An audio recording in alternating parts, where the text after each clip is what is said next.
देखिए यह क्वेश्चन है, ठीक, क्वेश्चन क्या है कि यह x plus y equal to 7 और यह 5y plus 12x is equal to 7। यह जो क्वेश्चन है इसको क्या करना है, तो विलोपन विधि द्वारा बनाना है।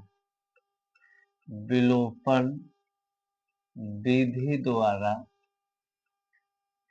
विधि द्वारा इसको कैसे, विलोपन विधि द्वारा इसको बनाया जाएगा। विलोपन विधि द्वारा देखिए, जब भी विलोपन विधि से बनाइएगा तो उसमें सबसे पहला काम क्या होता है कि एक्स एक्स या वाई वाई दोनों समीकरण में अगर आपका सेम अगर होगा तभी विलोपन विधि बनेगा, और नहीं अगर सेम होगा तो विलोपन विधि से क्वेश्चन नहीं बन पाएगा।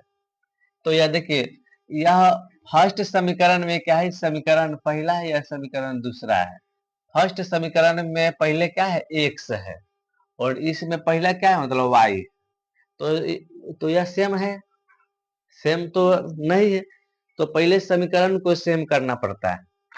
अगर इस समीकरण को अगर हम ऐसे लिख दे कि 12x plus 5y is equal to का 7।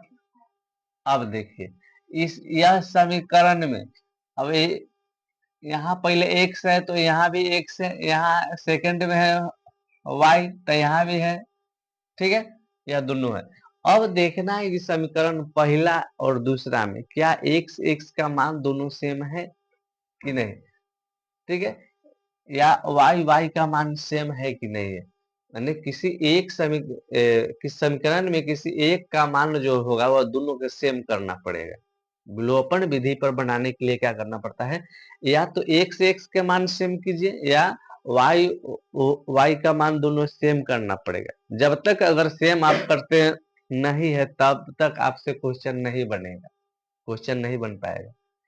तो यह देखिए समीकरण फर्स्ट, फर्स्ट क्या है कि x plus y equal to 7 है, और इस समीकरण में क्या है कि यहाँ y का मान कितना है, 5 है, यहाँ y का मान आपका कितना है, 1 है। तो दोनों को सेम करने के लिए अगर इसको 5 करना होगा तो क्या करेंगे, 5 से गुना करना पड़ेगा। क्या, अगर x में 5 से गुना करेंगे तो कितना हो जाएगा, 5x प्लस 5 y में 5 से गुना करेंगे तो 5y इजकल टू 7 में 5 से गुना करेंगे तो 35 35। अब यहाँ हमको और किसी अंक से मतलब अभी तक नहीं है, हाँ, क्योंकि हम y y को सेम किए। अब देखना है कि यहाँ 5y है, यहाँ भी 5y है, यह दोनों सेम है ना। इस समीकरण का नाम दे दीजिए तीसरा, इस समीकरण का आपका दूसरे ही है। अब लिखते हैं कि समीकरण विलोपन विधि से, अब क्या लिखेंगे, विलोपन विधि से, विलोपन विधि द्वारा, विधि द्वारा द्वारा अब कैसे लिख, पहले कैसे करेंगे, 12x plus 5y equal to का 7। दूसरा क्या होगा कि 5, ये वाला समीकरण 5x प्लस ये वाला 5y इक्वल टू का क्या हो जाएगा, 35। अब इसको माइनस करेंगे, सबको माइनस करेंगे, नहीं सब प्लस का मान है, ठीक है, माइनस करेंगे, इसको भी करेंगे माइनस, तो कितना आ जाएगा 7, और इसको माइनस अगर करेंगे तो कितना आ जाएगा 28। x इक्वल टू 28 बटा का 7, 4, x का मान कितना आ गया, यह माइनस है तो क्या देगा, माइनस का 4 आएगा।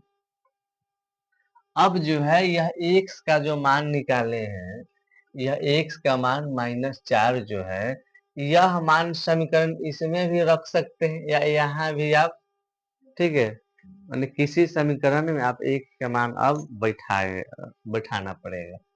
तो यह लिखेंगे कि समीकरण पहला में x का मान रखने पर रखने पर पहला क्या है कि x plus y equal to का 7।